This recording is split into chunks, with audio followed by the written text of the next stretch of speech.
One of the biggest mistakes people make when dealing with avoidance is assuming emotional distance means emotional emptiness. We tend to believe that love should naturally create closeness, openness, reassurance, consistency. So when someone becomes cold right at the moment things start becoming emotionally serious, it feels irrational. It feels cruel. But in the psychology of avoidance, closeness itself can trigger fear. And this is the part most people never fully understand. Avoidants are not primarily afraid of love. They are afraid of what love requires: dependence, vulnerability, exposure, emotional surrender. The moment a relationship stops feeling casual and starts feeling emotionally significant, their nervous system interprets that importance as danger. That is why avoidants often seem warm in the beginning. In the early stages, connection still feels controlled. There is distance, mystery, emotional independence. They can engage without feeling trapped by emotional expectations. But once attachment deepens, once they realize they genuinely care, their internal conflict begins. And the tragedy is that the more real the connection becomes, the more defensive they often be. Drew. Come. To the outside person, this shift feels deeply confusing. One moment they are affectionate, emotionally present, invested. Then suddenly they become harder to reach, their responses shorten, their energy changes, they avoid emotional conversations, they seem irritated by closeness that they once welcomed. The natural reaction is to think they stopped caring, but many times the opposite is true. What changed was not the absence of feeling. What changed was the intensity of feeling. For an avoidant, deep emotional attachment can feel like a loss of control, and control is psychologically central to how they protect themselves. Most avoidants learn very early in life that vulnerability carried emotional risk. Maybe emotional needs were ignored. Maybe closeness became associated with disappointment, criticism, pressure, unpredictability, or emotional engulfment. So they adapted by becoming internally self-reliant. Their survival strategy became simple. Do not need too much, do not feel too deeply, do not depend on anyone enough to be hurt by them. But love threatens that entire structure. Because real love naturally weakens emotional defenses. It creates longing. Drew. T creates attachment. It creates emotional dependency whether the avoidant wants it or not. And instead of experiencing that vulnerability as beautiful, they often experience it as destabilizing. This is why avoidants frequently withdraw right after moments of intimacy. Notice the pattern. Sometimes distance appears immediately after emotional closeness, vulnerability, affection, or connection, after a deep conversation, after a meaningful moment, after saying "I miss you," after realizing the relationship matters more than they intended. Why? Because intimacy activates fear. And what makes this psychologically fascinating is that avoidants are often unaware of their own internal process. They may genuinely believe they need space, that something feels off, or that the relationship is becoming too much. But beneath those explanations is usually emotional overwhelm they do not know how to regulate. So instead of leaning into connection, they create distance to calm their nervous system. This is why chasing an avoidant during these moments often backfires. The more emotional intensity they feel from another person, the stronger their instinct becomes to retreat and re-guide. Drew. And emotional control. Not because they enjoy hurting people, but because closeness itself feels psychologically consuming to them. And yet, despite all this distance, there is usually another reality happening underneath the surface. Avoidants often feel deeply attached while appearing emotionally detached. That contradiction confuses almost everyone involved with them. They may think about you constantly while acting indifferent. They may care intensely while struggling to express it. They may fear losing you while simultaneously pushing you away. Their external behavior and internal emotional world often do not match. And this creates one of the most painful dynamics in relationships: being loved by someone who does not know how to safely hold love. Because love alone is not enough to override unhealed emotional conditioning. A person can love you deeply and still become emotionally unavailable when intimacy activates fear. A person can miss you terribly and still avoid calling.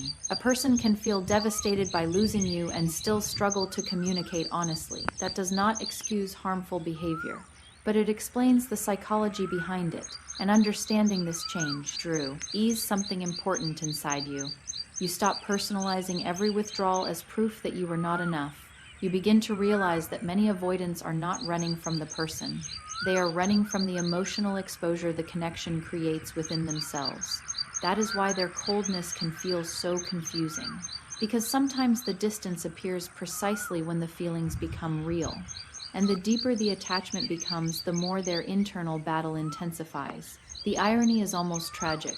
The thing they secretly crave most deeply, emotional connection, is also the thing that activates their deepest fear. So when an avoidant suddenly becomes cold, detached, or emotionally unreachable, do not only look at the behavior itself. Look at the timing. Look at what the relationship was becoming right before they pulled away.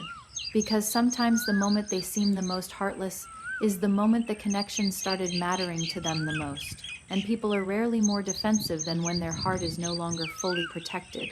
What makes relationships with avoidance emotionally exhausting is not simply the distance, it is the inconsistency, the emotional whiplash, the feeling that you are constantly being pulled closer, only to be pushed away the moment connection starts feeling secure. And this push and pull dynamic is not random. It is one of the clearest psychological signs that an avoidant is internally conflicted by genuine emotional attachment. Because when an avoidant feels nothing, the pattern is usually simple. They disconnect, they detach, they move on with emotional finality. But when an avoidant is emotionally invested, the relationship often becomes unstable precisely because they cannot fully leave emotionally, even while trying to create distance physically or psychologically. This is where people become deeply confused. They ask themselves, if they care, why pull away? But the more accurate question is often, why do they keep returning if they do not care? That is the contradiction people struggle to understand. Avoidants often create distance not because connection means nothing to them, but because connection means too much. Yet despite their attempts to regulate themselves through withdrawal, emotional attachment does not simply disappear. The bond remains active underneath the surface. So even after creating special, ace, many avoidants feel drawn back toward the very person they tried to escape emotionally. And this creates the cycle. They move away to regain emotional control. Then distance creates emotional longing. They begin missing the connection, the familiarity, the emotional safety they secretly depended on. So they reappear, sometimes subtly, sometimes dramatically, a random message, a reaction to your story, an unexpected check-in, a nostalgic conversation, a sudden emotional openness after weeks of silence. For the other person, this can feel manipulative, and at times, consciously or unconsciously, it can become emotionally unhealthy. But psychologically, what you are often witnessing is not calculated cruelty. It is emotional ambivalence. The avoidant wants connection and fears it simultaneously. Human beings are not built to live without attachment.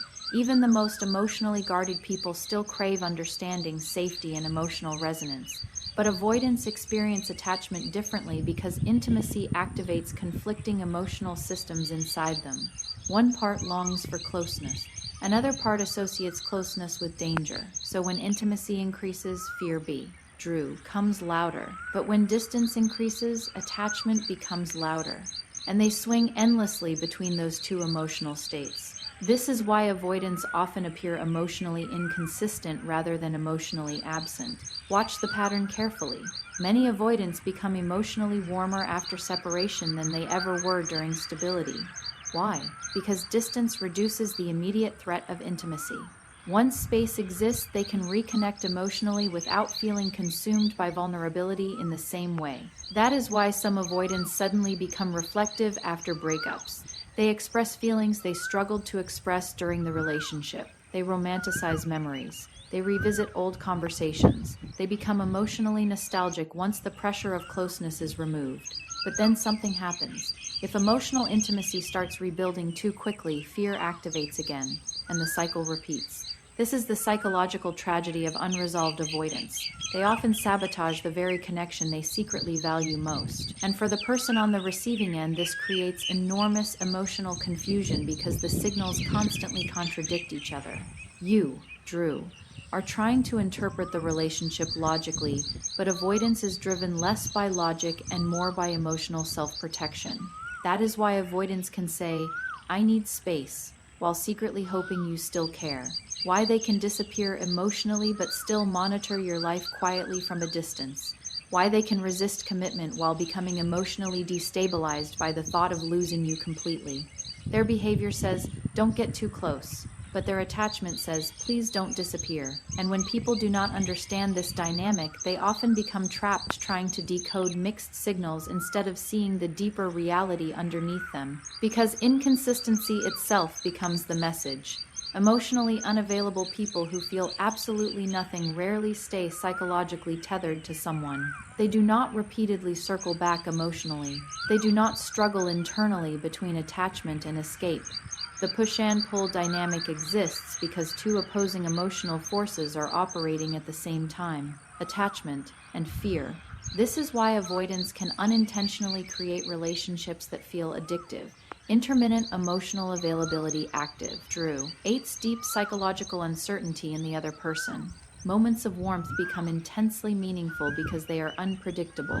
The connection starts feeling emotionally unstable but emotionally intoxicating at the same time, and many people mistake this intensity for depth. But emotional inconsistency is not intimacy. Real intimacy is stable, clear, emotionally safe. It does not require constant emotional decoding. Still, understanding the avoidance internal struggle matters because it helps you stop reducing their behavior into simplistic labels like heartless or uncaring. Many avoidants are not emotionally shallow. In fact, some feel emotions very deeply. Their problem is not always lack of feeling. It is lack of emotional tolerance. They do not know how to remain emotionally present when vulnerability becomes overwhelming, so they oscillate, closer, then farther, warmth, then distance, presence, then silence. And hidden inside that inconsistency is often the truth they cannot directly say out loud. This connection affects me more than I know how to handle, because the deepest emotional conflicts rarely create stable behavior. They create contradictions, Drew. And sometimes the clearest sign someone is emotionally attached to you is that they cannot fully leave, even while trying to convince themselves they should. If you truly want to understand whether an avoidant secretly loved you, do not focus only on what they expressed while the relationship was active. Avoidants are often emotionally restricted in real time. Their feelings become clearer not during closeness, but after distance forces them to confront what the connection actually meant. And this leads to the most revealing sign of all. An avoidant who genuinely loved you may leave physically, emotionally, or relationally, but they often cannot fully replace you psychologically. This is where the mask of emotional detachment starts to crack, because people who were never emotionally affected usually move forward with emotional neutrality. Their inner world settles. The attachment dissolves naturally. But when an avoidant forms a rare emotional bond, something different happens. Even after separation, the connection continues living inside them long after they expected it to fade. And this unsettles them more than they admit. Remember, avoidants spend much of their lives Ying to maintain emotional independence. They rely heavily on self-containment. Emotional distance becomes part of their identity. So when one person bypasses those defenses and creates genuine emotional significance, the experience leaves a deeper psychological imprint than most people realize. The avoidant may try to continue life normally. They may distract themselves with work, routines, casual interactions, or even new relationships. On the surface, it can appear as though they moved on effortlessly, but internally, comparison begins. Not always consciously at first. Sometimes it emerges quietly. Conversations with other people feel less emotionally safe. Connections feel flatter. Intimacy feels forced. They notice themselves remembering your energy, your understanding, your emotional familiarity. And suddenly they encounter something deeply uncomfortable: the realization that emotional connection is not as replaceable as they once believed. This becomes especially difficult for avoidants because meaningful emotional safety is rare for them. They do not easily let people close. They may interact with many people while remaining emotionally guarded with almost everyone. So, Drew. When someone finally reaches the deeper layers of their emotional world, losing that person creates a psychological absence they struggle to explain. And here is what many people misunderstand. Avoidants are often extremely skilled at suppressing emotions in the short term. But suppression is not resolution. In fact, avoidants frequently process grief, attachment, and emotional loss much later than other people. While others break emotionally during the separation itself, avoidants sometimes feel relief initially because distance restores their sense of control. The pressure of intimacy disappears, their nervous system calms temporarily, but then the silence begins, and inside that silence, unresolved attachment slowly resurfaces. This is why some avoidants reconnect months or even years later, not always because they suddenly became emotionally healthy, but because time finally removed enough emotional pressure for them to recognize what the relationship actually meant. And often what haunts them is not just the person, it is the emotional experience they had with that person. Because genuine emotional resonance is rare for someone conditioned to avoid vulnerability. Drew. Hat is why avoidants frequently revisit memories long after relationships end.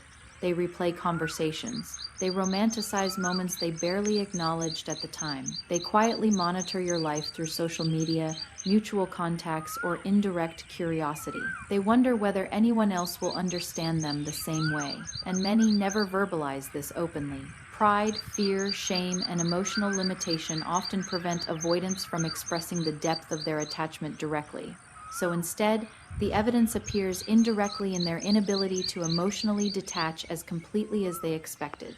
This is the part people often miss. Avoidants do not always reveal love through emotional expression. Sometimes they reveal it through emotional persistence, through the fact that the connection continues affecting them despite their attempts to suppress it. And psychologically, this makes sense. Human beings are shaped by emotionally significant attachments.